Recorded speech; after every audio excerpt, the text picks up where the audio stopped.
tous. Nous sommes là pour louer le nom du Seigneur Jésus. Amen.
Le Seigneur, il règne. Et qu'il puisse régner sur nos vies ce soir, et demain, et dimanche, et jusqu'à la fin. Amen. Au prochain chant, il nous dit qu'il nous parle d'un miracle, de plusieurs miracles.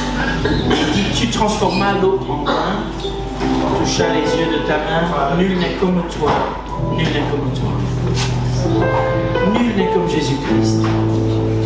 On peut essayer de le comparer avec je ne sais pas qui, mais nul n'est comme Jésus-Christ. Il est le seul digne de louange et d'adoration.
de ce message, c'est Paul, un virage à 180 degrés.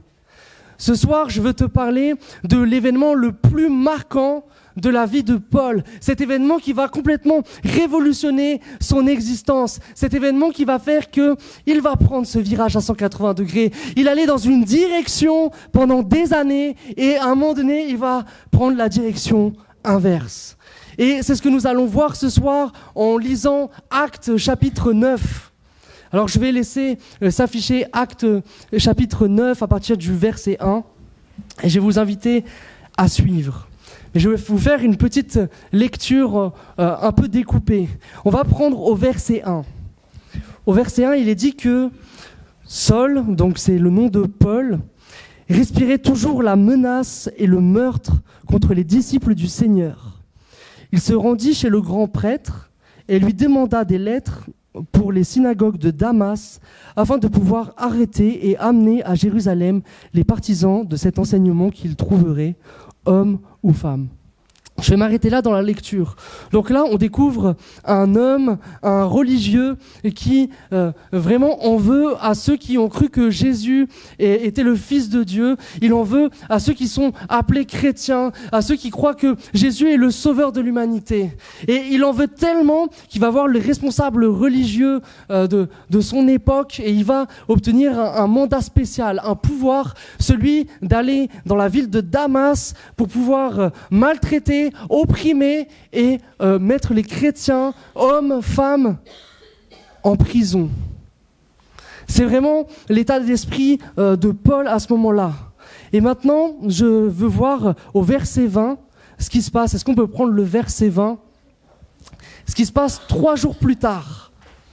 Donc, 3 jours plus tard, Paul se mit à proclamer dans les synagogues que Jésus est le Fils de Dieu. Tous ceux qui l'entendaient étaient stupéfaits et disaient « N'est-ce pas l'homme qui persécutait à Jérusalem ceux qui font appel à ce nom-là ? Et n'est-il pas venu ici pour les arrêter et les conduire devant les chefs des prêtres ?» Paul était parti persécuter les chrétiens, ceux qui disaient que Jésus était le Fils de Dieu. Et Paul, quelque temps plus tard, 3 jours plus tard, est un chrétien. Il témoigne que Jésus est le Fils de Dieu. Que s'est-il passé ? Que s'est-il passé ? Parfois, quand des gens disent « J'ai rencontré Jésus, il m'a délivré », les gens les regardent et disent « Mais qu'est-ce que tu racontes ? T'as perdu la raison. Hier, tu te droguais. Hier, t'étais un bandit. Hier, tu fumais. Hier, tu faisais des soirées. » Et là, il s'est passé un week-end. Et là, tu me dis « Oui, j'ai rencontré Jésus et je crois que Jésus est le Fils de Dieu. » Et tes amis, ils te regardent et ils disent « Mais qu'est-ce qui se passe ? Mais t'étais athée. Mais qu'est-ce qui se passe ? T'as perdu la raison. » Et imaginez un petit peu ce qui s'est passé à ce moment-là. Tout le monde savait que Paul voulait persécuter les chrétiens. Les chrétiens avaient peur de Paul. Et 3 jours plus tard, Paul est un chrétien et il dit Jésus est le Fils de Dieu. Paul, il avait des envies de meurtre, il voulait mettre les gens en prison. Et là, Paul, il est amour, aimez-vous les uns les autres. Tendez l'autre joue lorsque l'on vous frappe. C'est des choses comme ça qu'il devait dire Paul. A-t-il perdu la raison ? Non, certainement pas. Mais il a vécu une expérience que beaucoup d'entre nous ont vécue. Et c'est de ça dont on va parler. Comment Paul, en 3 jours, est passé de persécuteur de chrétiens à témoin de Jésus-Christ. Qu'est-ce qui s'est passé ? On va le lire maintenant. Verset 3, on va reprendre le chapitre 9, le verset 3. On va prendre le moment où tout bascule. Comme il était en chemin et qu'il approchait de Damas, tout à coup, une lumière qui venait du ciel resplendit autour de lui. Il tomba par terre et entendit une voix lui dire « Saul, Saul, pourquoi me persécutes-tu » Il répondit « Qui es-tu, Seigneur ?» Et le Seigneur dit « Moi, je suis Jésus, celui que tu persécutes. Lève-toi, entre dans la ville et on te dira ce que tu dois faire. » Les hommes qui l'accompagnaient s'arrêtèrent, muets de stupeur. Ils entendaient bien la voix, mais ils ne voyaient personne. Saul se releva de terre. Malgré ses yeux ouverts, il ne voyait rien. On le prit par la main pour le conduire à Damas. Et resta 3 jours sans voir, et il ne mangea ni ne but rien. Or, Il y avait à Damas un disciple du nom d'Ananias.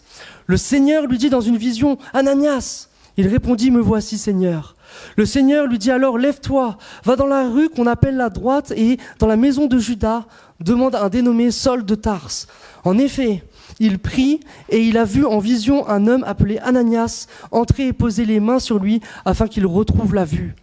Ananias, il a peur. Il répond, « Seigneur, j'ai appris de beaucoup tout le mal que cet homme a fait à tes saints à Jérusalem.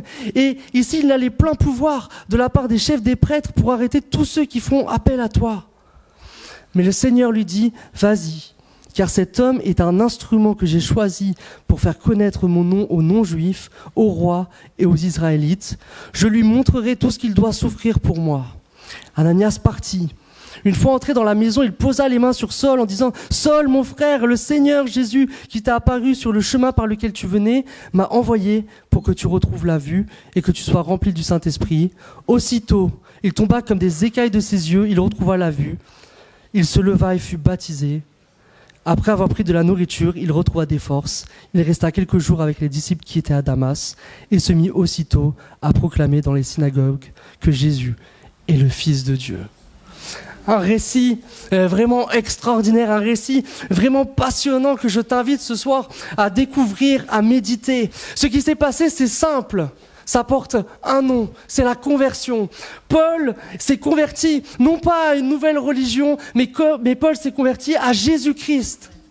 Et ce Jésus-Christ, lorsqu'il se convertit à lui, il s'opère une véritable révolution, un véritable renouveau.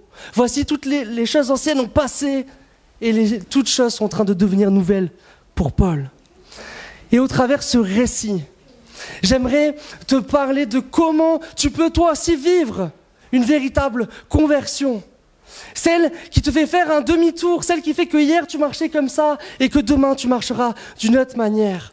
Celle qui fera dire à tout ton entourage, qu'est-ce qui s'est passé chez elle? Qu'est-ce qui s'est passé chez lui? Il est changé, il est rayonnant de joie, il est transformé.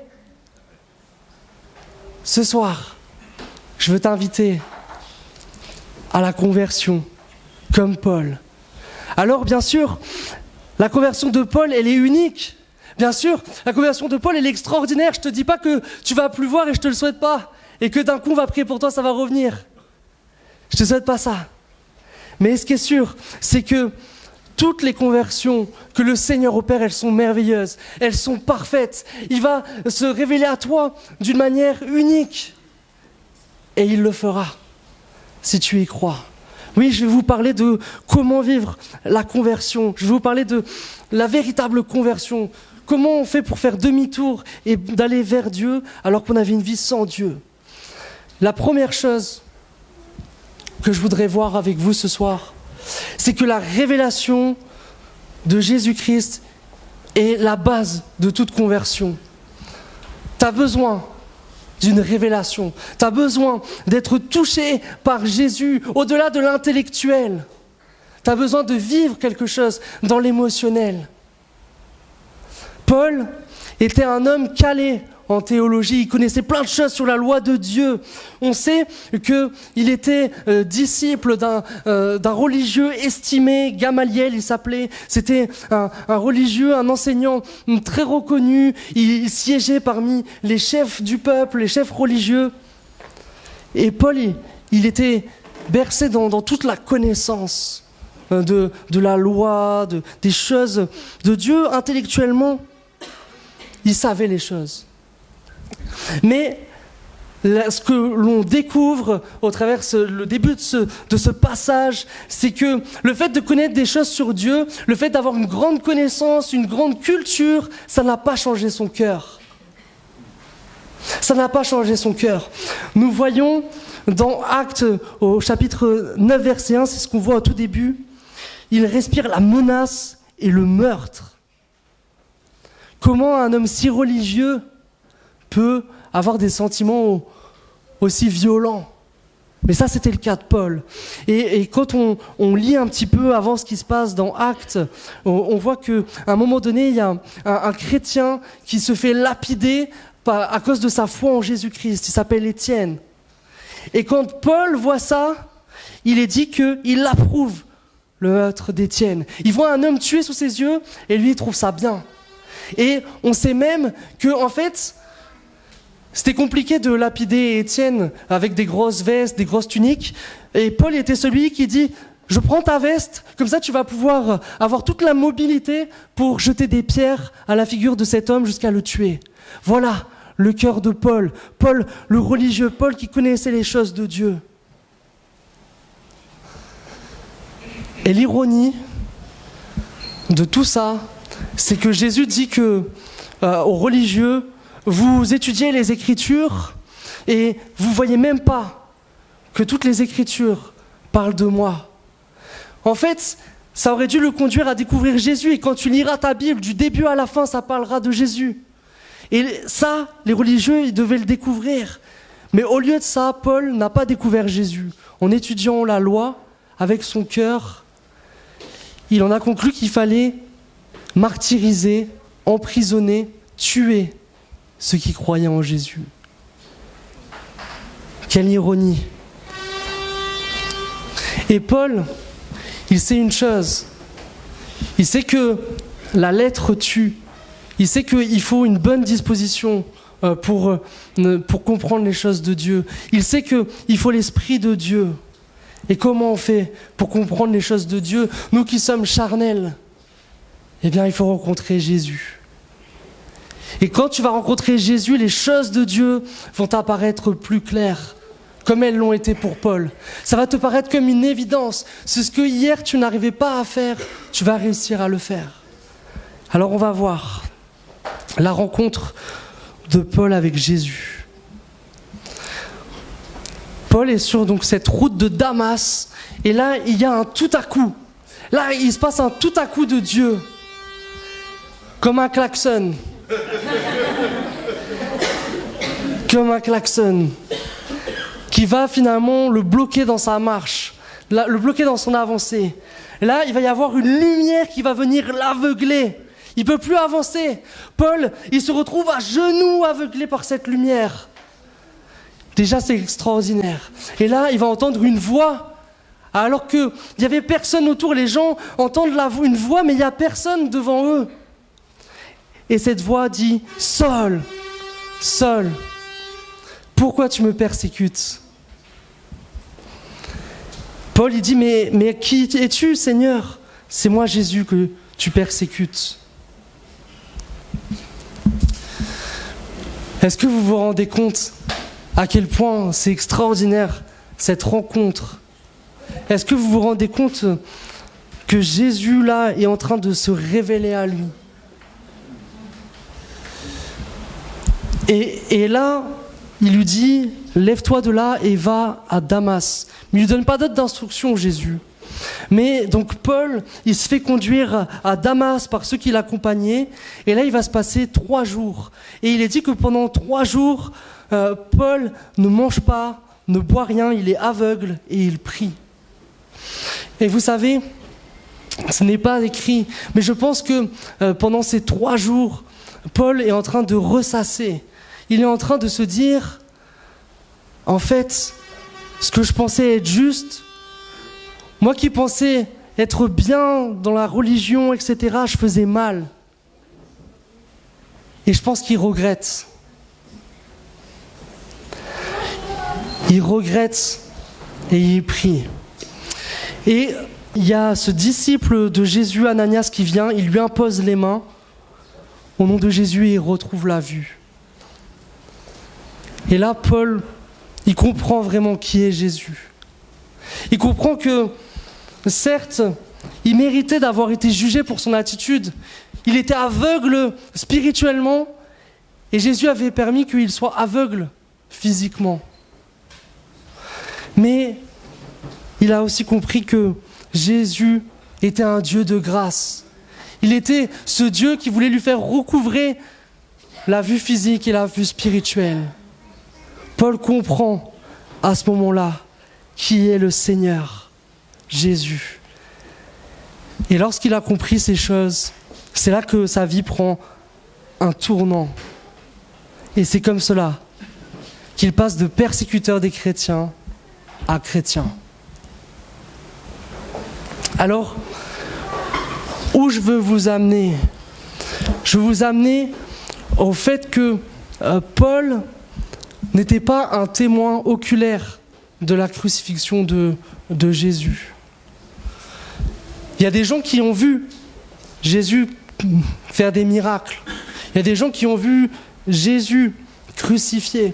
Ils ont vu les ténèbres envahir la terre. Ils ont vu toutes ces choses. Il y a des gens qui ont vu Jésus ressuscité, présentant ses mains percées. Et pour eux, c'était facile de croire. Mais Paul n'avait pas vu toutes ces choses. Mais Jésus s'est quand même révélé à lui. Et je voudrais t'encourager ce soir. Toi qui n'as pas vu Jésus sur la croix, toi qui n'as pas pu mettre tes doigts dans les trous de ses plaies, il peut se révéler à toi quand même, comme il s'est révélé à Paul. Si tu le désires, il peut se révéler. Il peut se révéler d'une manière unique, d'une manière particulière. Il connaît le cœur de chacun, il sait comment s'y prendre avec chacun. Et peut-être que ça va être une vision de Jésus. Et j'ai entendu dernièrement quelqu'un qui me disait « Je suis revenu à Jésus parce que j'ai vu Jésus dans une vision. » Peut-être que il va se révéler à toi alors que tu dormiras. Si tu as le cœur ouvert, il peut le faire. Peut-être qu'il va se révéler à toi d'une autre manière, comme une conviction forte, comme une image à l'intérieur de ton esprit. Toi qui vois la croix, pour moi c'était comme ça. J'ai vu la croix de Jésus, j'ai vu vraiment cette croix devant moi, j'ai ressenti cet amour, j'ai ressenti qu'il me pardonnait. Mais il te faut faire ce soir cette expérience de Jésus-Christ. Les bouquins de théologie, les prédications, toutes ces choses, c'est bien.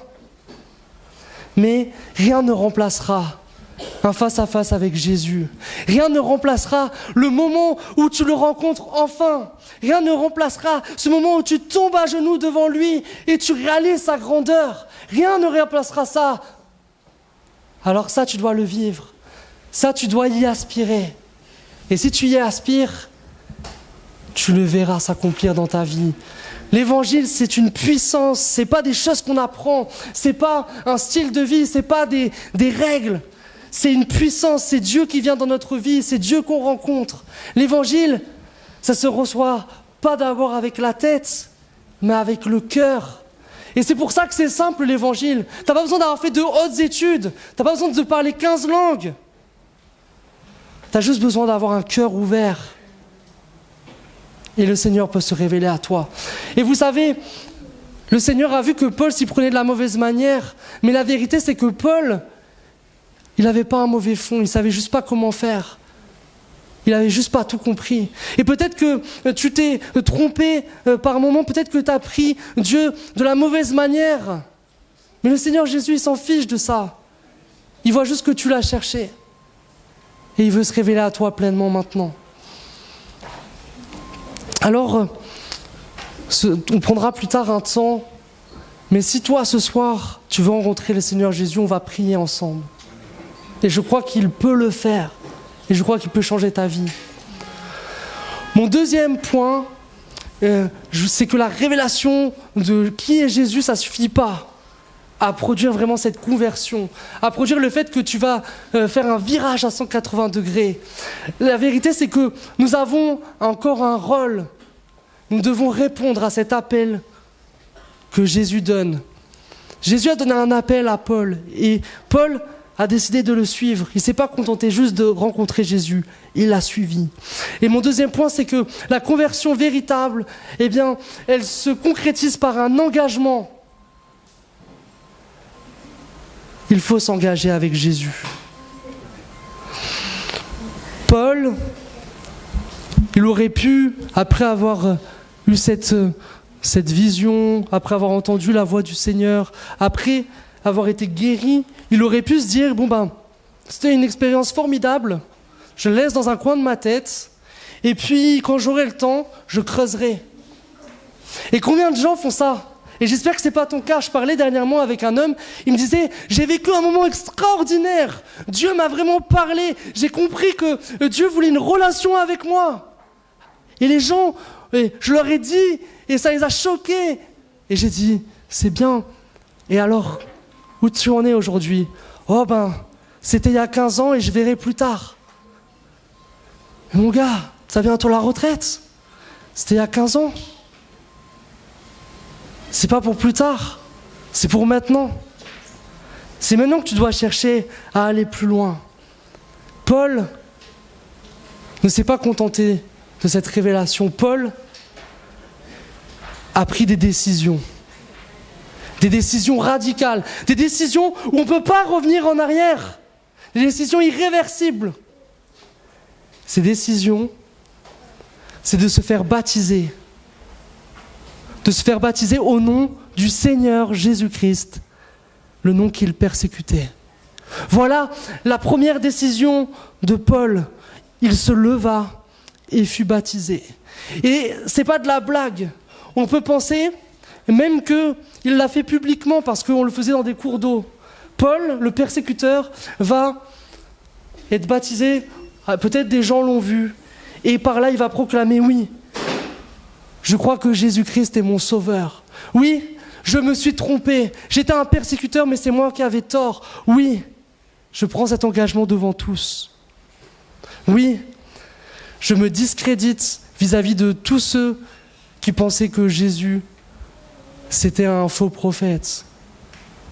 Voilà ce que fait Paul. Il s'engage.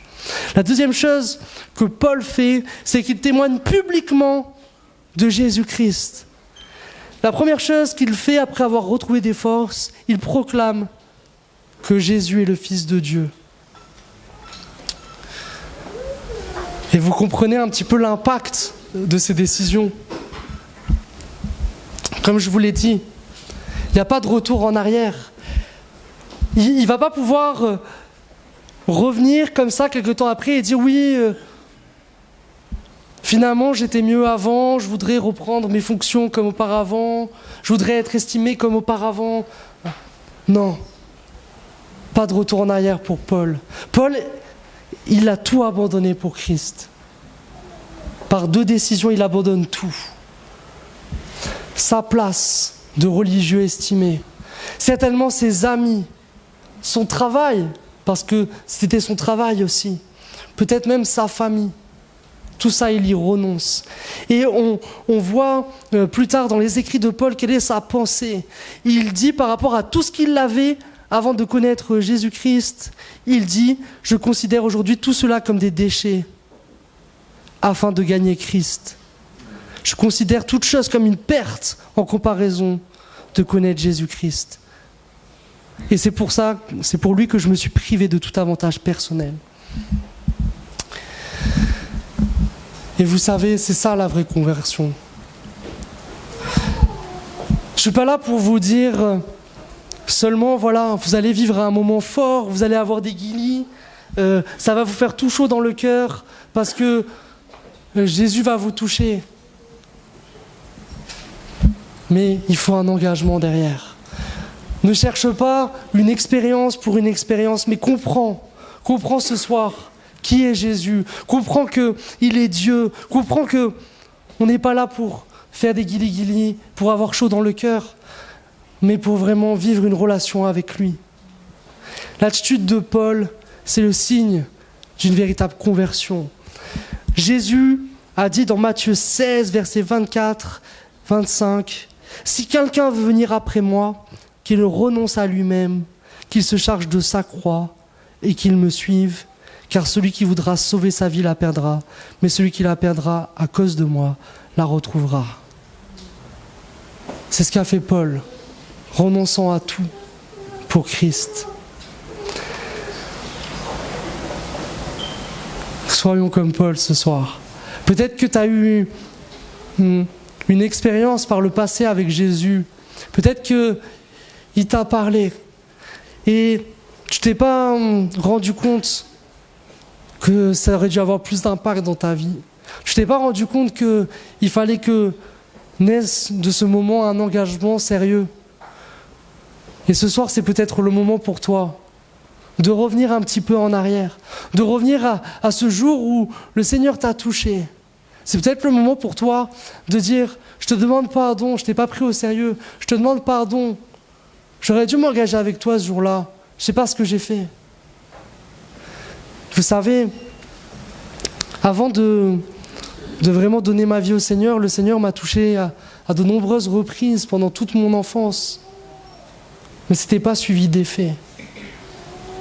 Et combien de gens sont touchés par Jésus et rien ne change? Et que ce soir, nous puissions être de ceux qui sommes touchés par Jésus et de ceux qui nous engageons. Pourquoi? Parce qu'il y a cet enjeu de la vie éternelle, cet enjeu du salut. Celui qui voudra garder sa vie la perdra dans le tourment éternel, dans le feu, qui est pour tous ceux qui ne suivent pas Dieu, pour tous ceux qui ne cherchent pas à le connaître, pour tous ceux qui ne cherchent pas à lui obéir.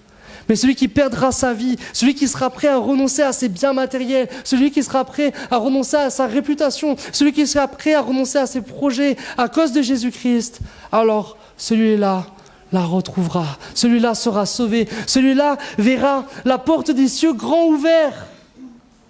Celui-là aura une espérance qui ne trompe pas. Celui-là aura des trésors éternels. Moi, je veux être de cela. Et j'espère qu'aucun d'entre vous ne se perdra dans les choses trompeuses de ce monde, les richesses trompeuses du monde.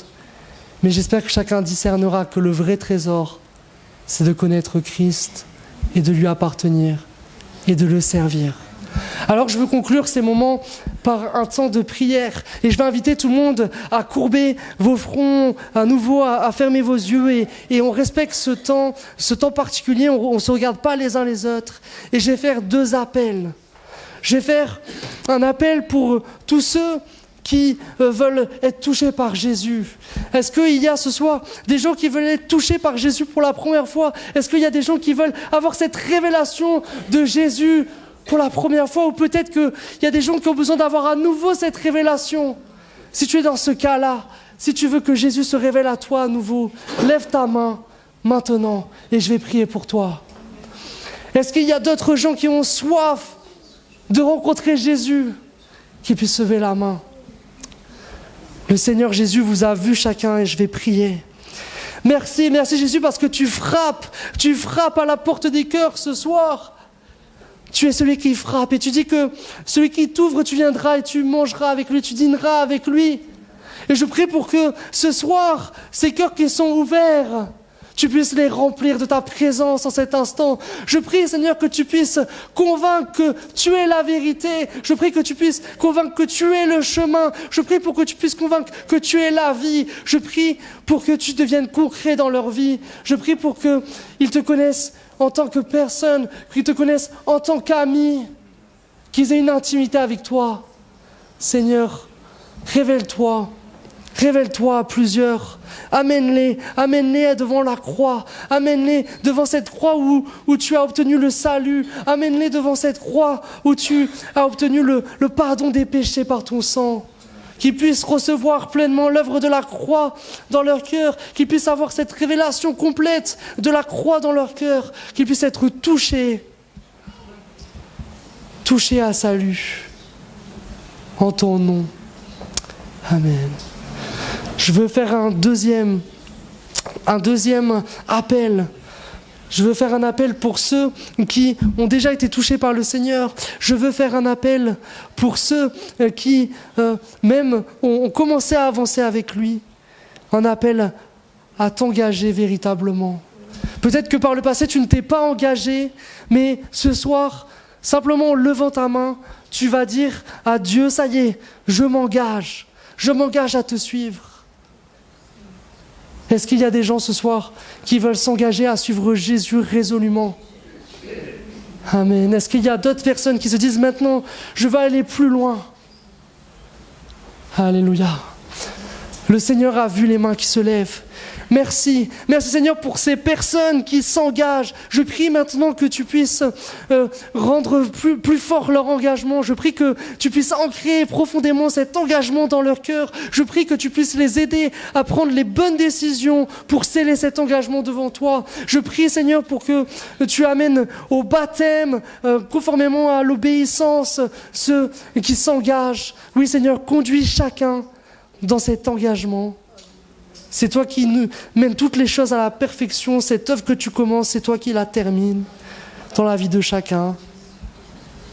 Dans le nom de Jésus, amen.